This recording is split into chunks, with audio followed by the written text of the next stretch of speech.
Using the most advanced Earth-observing laser instrument NASA has ever flown in space, scientists have made precise, detailed measurements of how the elevation of ice sheets in Greenland and Antarctica have changed over 16 years. We can actually see some processes at a scale that's almost long enough to tell us about the climate in those two places. Scientists took ice sheet elevation measurements from 2003, overlaid data from 2019, and analyzed where the datasets intersected in order to see where ice was lost or gained. For example, the study definitively shows that the East Antarctic ice sheet, the largest of all the ice sheets, is growing. But more importantly, what we find is that growing is more than offset by increased losses coming from the West Antarctic ice sheet, which is thinning very rapidly as it responds to warmer ocean temperatures, specifically in the Amundsen Sea embayment area.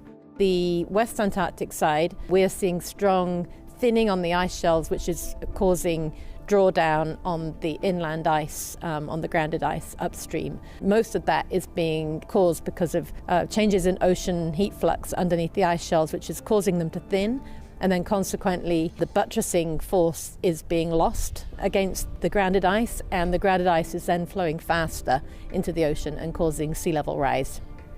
In Greenland, we're seeing different signatures. Again, in the center of the ice sheet in the plateau, we're seeing increased accumulation, so there is a slight increase in mass in the center, but the overall signal for Greenland is one of thinning, and that is being caused by ocean and atmospheric signals acting all around the edges of Greenland.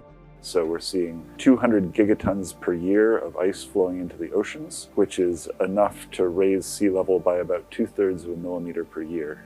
Combine that with the almost 118 gigatons lost in Antarctica, and sea level has risen a total of 14 millimeters over the 16-year period due to ice sheet melt. It may seem small, but the small changes add up. What we expect by the end of the century is, on the order of 2, 3, maybe 4 feet of sea level rise. And because we have all of our infrastructure that is built around the coasts, we have a lot of vulnerability to a meter change in sea level rise. The potential impact from sea level rise is one critical motivation for the continued study of the mechanics driving the changes in the ice sheets. If we can understand those mechanisms and how they've played out over the last 30 years, well, then we can start to look and think about how will those ice sheets respond to what we project the climate to be into the future.